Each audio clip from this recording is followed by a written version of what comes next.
No one except the KGB.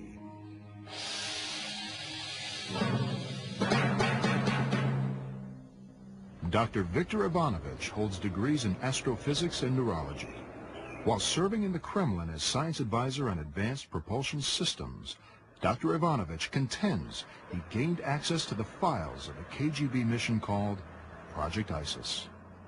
Project ISIS, it was targeted at discovering Egyptian artifacts and knowledge that may have military applications. ISIS was one of the several covert research missions that KGB was conducting during that time. Dr. Ivanovich chronicles the mission and its shocking discovery in his book, Project ISIS, the KGB's discovery of the Tomb of the Visitor. This exclusive footage has never before been seen outside the top secret facilities of the KGB. According to Ivanovich, what you are watching is a visual record of the most important discovery in the history of mankind. There is no disputing the fact that a small group of Russian scientists, together with military experts on radioactivity and chemical warfare, discovered the tomb in Egypt in 1961. The record is clear on that point. But what was never disclosed was what they found inside the tomb. From the available evidence and highly placed sources, in the sarcophagus were the remains of an alien creature who died in Egypt about 10,000 years BC.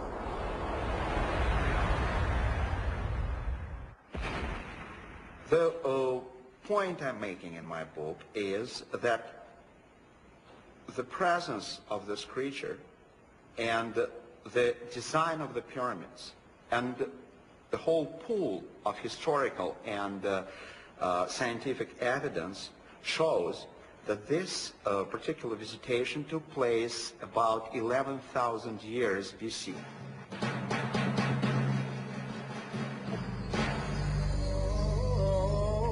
Long before the Babylonians or the Greeks, before the gods of the Assyrians or those of Crete, long before all others, there was Egypt. The world owes much to the ancient Egyptians. They were the first mathematicians, the first astronomers. They gave the world the principles of geometry, the use of symbols to convey numbers. The first calendar was Egyptian, as was the first writing paper. The world's first libraries were found buried under the sands of Egypt.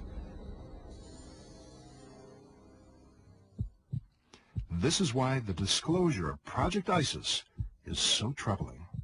If the claims of Dr. Ivanovich are true, if the KGB did find an alien entombed in Egypt, it will force us to reconsider the history of civilization.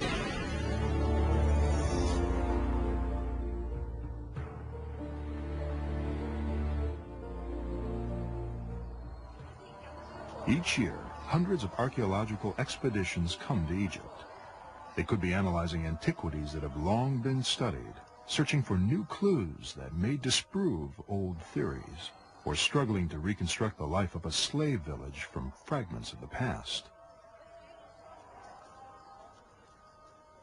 We are currently excavating a site in what is known as the New Kingdom on the slave route to the Valley of the Kings. And the question there is, how did the ancient Egyptians feed and care for the hundreds, perhaps thousands of slaves that they needed to create these massive, massive structures?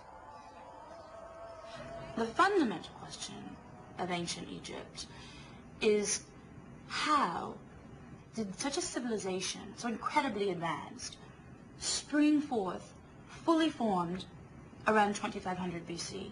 If you look back at any other ancient civilization, what you find is a gradual historical development.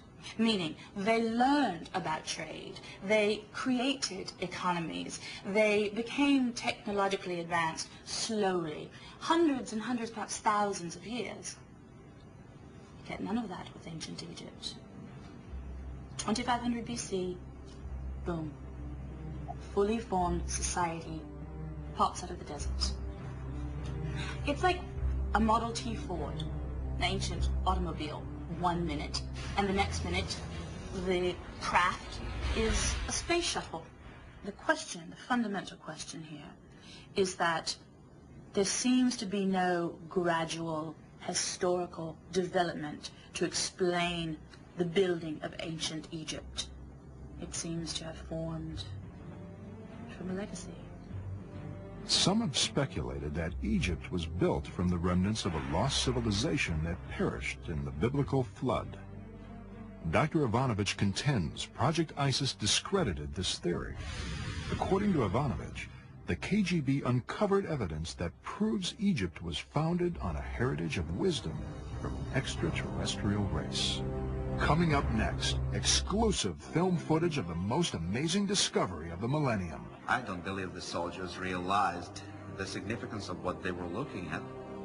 The first hard evidence of an humanoid extraterrestrial life form. When we return right after this. The austere building behind me once housed what was undoubtedly the world's largest and most feared intelligence agency.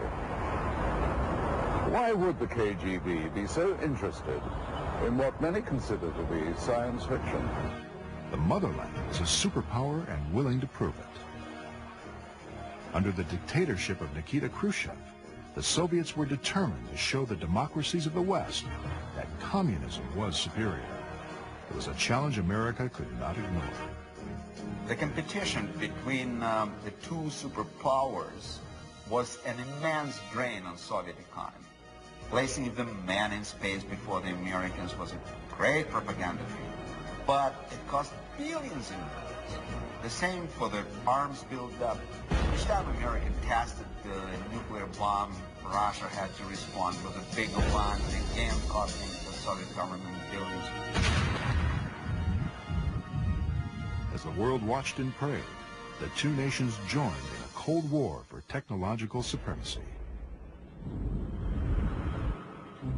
Khrushchev knew that the so-called socialist camp headed by the Soviet Union could not keep up this pace. It did not have NATO's resources. That's when the KGB was ordered to investigate less costly means of technical advancement. At the height of the Cold War, the KGB was the largest secret police and espionage force on the planet, with more than 300,000 agents. Under orders from the Kremlin, the KGB focused its considerable resources on areas that some would call fringe science.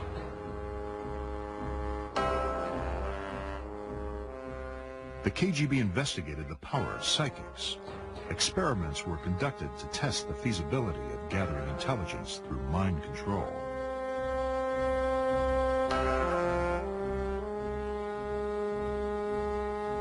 A man with a taste for blood headed the paranormal division of the KGB. The KGB research into the anomalous phenomena had begun in the 1920s, when a special laboratory, so-called dark room, was created. From the middle 1930s, Russian psychics had been persecuted under Stalinist regime.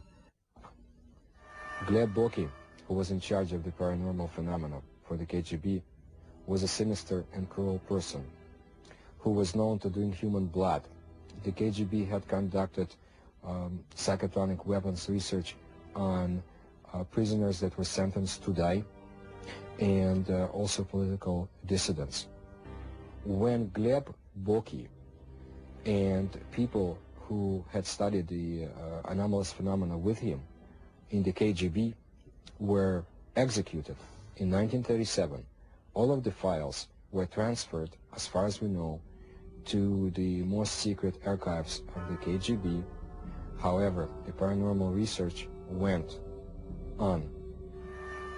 Under Khrushchev, great successes had been achieved in the Soviet Union with the paranormal. Some of the first biogenerators and machines to alter human minds came to the scene. The Americans were worried about Soviet research programs because they knew that the Soviet Union would not use it for peaceful means. that the Soviet Union was there to conquer and to overtake the United States. Another area of deep interest was UFOs. The Kremlin hoped investigating reports of alien spacecraft could advance aeronautical design. The former Soviet Union was an ideal location for the study of unidentified flying objects. Russia had more UFO sightings than any other nation. One reason for the multitude of UFO cases is that Russian borders surrounded the largest landmass in the world.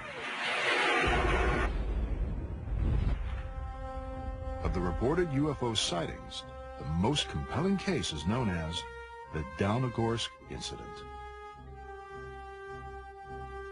It's the best documented crash because we do have the fragments. They have been analyzed. It was a small probe. It was not kind of a big object, but something crashed on a hill in Dalnogorsk in January of 1986. From analysis of the crash site, this computer simulation illustrates the last moments of the doomed spacecraft.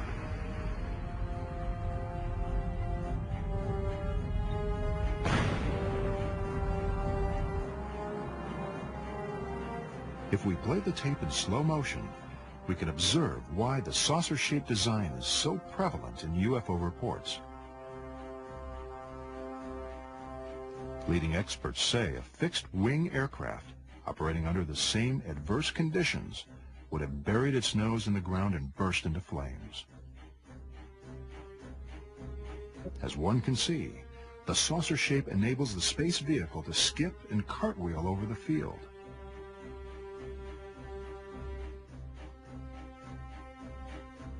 The spacecraft was damaged, but not destroyed.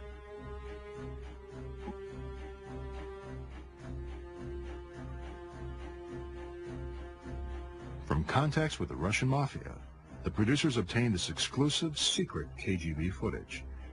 The film purportedly shows military personnel and KGB agents at the crash site of a saucer-shaped object. Leading the mission is the man wearing the fur hat.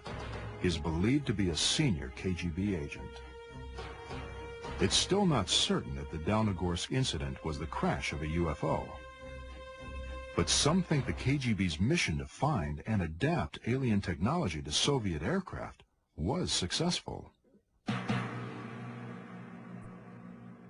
UFOs, the Paranormal, and the Project ISIS, all three were part of the Kremlin strategy of achieving military superiority.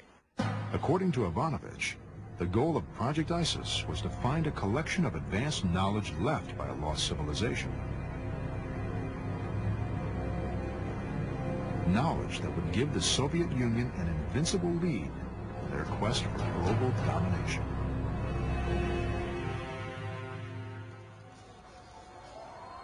One of the enduring legends of Egypt is that somewhere, perhaps inside the Great Pyramid or in a lost tomb, somewhere in Egypt is a chamber of knowledge containing the wisdom of gods who came from the stars.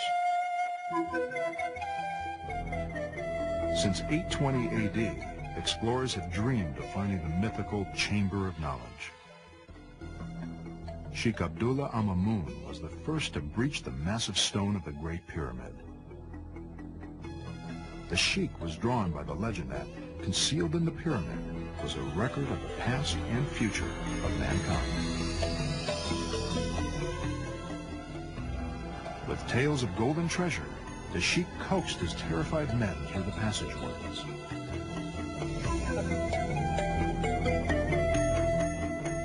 But when the Arab explorers reached the king's chamber, they found only an empty sarcophagus.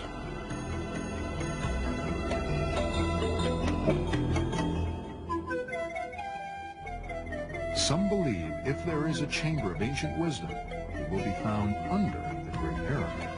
For years, there has been speculation about subterranean passageways running from the pyramid to the Sphinx.